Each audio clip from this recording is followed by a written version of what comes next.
Welcome to star pant. Today நம்ம சேனலில் hotel style பன்னீர் butter masala எப்படி பண்ணுறதுன்னு பார்க்கலாம் வாங்க. வீடியோக்குள்ளே போகிறதுக்கு முன்னாடி நம்ம சேனல் இன்னும் சப்ஸ்கிரைப் பண்ணலன்னா சப்ஸ்கிரைப் பண்ணிக்கோங்க. அப்படியே பக்கத்தில் இருக்க பெல் ஐக்கானை கிளிக் பண்ணிக்கோங்க. வாங்க வீடியோக்குள்ளே போயிடலாம். பேன் ஹீட் பண்ணிவிட்டு 1 டேபிள் ஸ்பூன் பட்டர் ஆட் பண்ணிக்கோங்க. பட்டர் மெல்ட் ஆனதும் ஒரு மீடியம் சைஸ் பெரிய வெங்காயம் இந்த மாதிரி கட் பண்ணிவிட்டு ஆட் பண்ணிக்கோங்க. நான் சொல்கிற அளவு பார்த்திங்கன்னா 200 கிராம் பன்னீருக்கு. இது ஒரு 4 பேர் இருக்க ஃபேமிலிக்கு கரெக்டாக இருக்கும். 2 பல் பூண்டு, ஒரு சின்ன துண்டு இஞ்சி ஆட் பண்ணிக்கோங்க. ரொம்ப வதக்கணும்னு தேவையில்ல. இந்தளவுக்கு வதங்கினதும் 4 மீடியம் சைஸ் தக்காளி ஆட் பண்ணிக்கிறேன். நீங்கள் பெரிய தக்காளியாக ஆட் பண்ணிங்கன்னா 3 ஆட் பண்ணிக்கோங்க. தேவையான அளவுக்கு உப்பு ஆட் பண்ணிவிட்டு தக்காளி பச்சை வாசனை போகிற அளவுக்கு வதக்கிக்கோங்க. ஒரு மீடியம் சைஸ் வெங்காயத்துக்கு 4 மீடியம் சைஸ் தக்காளி கரெக்டாக இருக்கும். உங்கள் தேவைக்கேற்ப நீங்கள் ஆட் பண்ணிக்கோங்க. இப்போது இதில் 6லேருந்து 7 முந்திரி ஆட் பண்ணிக்கிறேன். திரும்ப ஒரு 2 மினிட்ஸ்க்கு நல்லா வதக்கிட்டு ஸ்டவ்வை ஆஃப் பண்ணிவிட்டு நல்லா ஆற வச்சுக்கோங்க.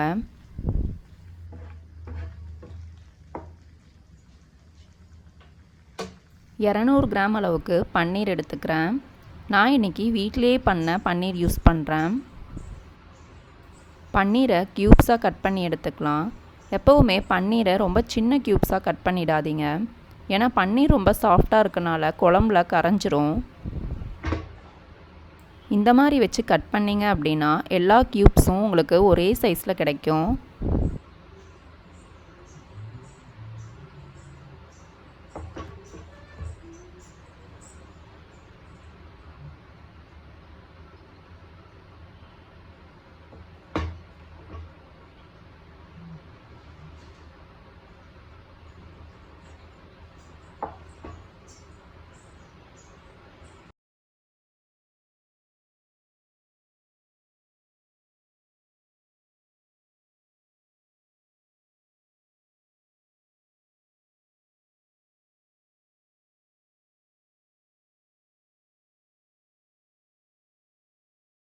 இந்த மாதிரி கட் பண்ணி எடுத்துக்கோங்க.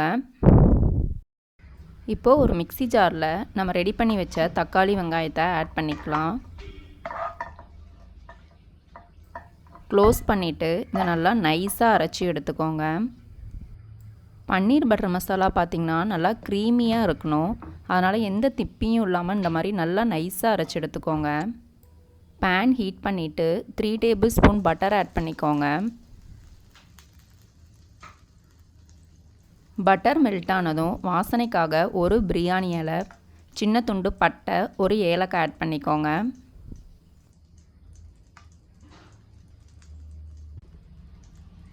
இப்போது அரைச்சி வச்ச பேஸ்ட்டை உள்ளே ஆட் பண்ணிக்கோங்க. மிக்ஸ் பண்ணிவிட்டு இதுக்கு தேவையான மசாலாஸ் ஆட் பண்ணிக்கலாம்.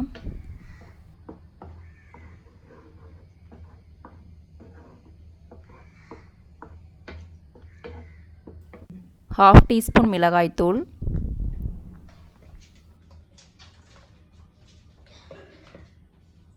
½ டீஸ்பூன் கரம் மசாலா ஆட் பண்ணிக்கோங்க. மசாலாஸை கிரேவியோடு நல்லா மிக்ஸ் பண்ணிக்கோங்க.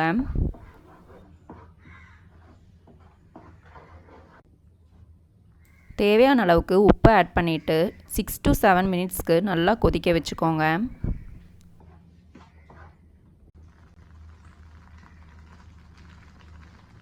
பன்னீர் பட்டர் மசாலாவில் நம்ம தக்காளி அதிகமாக யூஸ் பண்ணுறனால கொஞ்சம் புளிப்பாக இருக்க மாதிரி இருக்கும். அதுக்காக ஒரு ½ டீஸ்பூன் சுகர் ஆட் பண்ணிக்கோங்க. சுகர் யூஸ் பண்ணுறதுனால லைட்டாக அந்த புளிப்பு குறைஞ்சி டேஸ்ட் உங்களுக்கு நல்லாயிருக்கும். இப்போது இதில் கட் பண்ணி வச்சுருக்க பன்னீர் ஆட் பண்ணிக்கலாம். பன்னீர் ஆட் பண்ணிவிட்டு ஒரு 2 மினிட்ஸ்க்கு குக் ஆனால் போதும், மசாலா ரெடி ஆகிடும். இப்போது இதில் வாசனைக்காக கொஞ்சமாக கஸ்தூரி மேத்தி எடுத்துகிட்டு இந்த மாதிரி நல்லா க்ரஷ் பண்ணிவிட்டு ஆட் பண்ணிக்கோங்க. இந்த காஞ்ச வெந்தய இலையை ஆட் பண்ணுறதுனால நல்ல ஒரு ஃப்ளேவரோட ஹோட்டல் ஸ்டைல்லையே இருக்கும். பட்டர் ஸ்மெல்லோட இந்த பன்னீர் பட்டர் மசாலா நல்லா கமகமன்னு வாசனையாக இருந்துச்சு. இந்த பன்னீர் பட்டர் மசாலாவை நானோட சப்பாத்தியோட வச்சு சாப்பிடும்போது ரொம்ப டேஸ்ட்டாக இருக்கும்.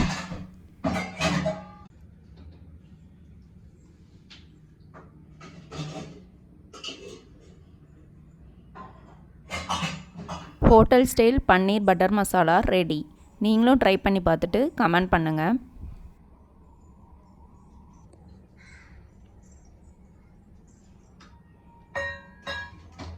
Like and share. Subscribe to Staff and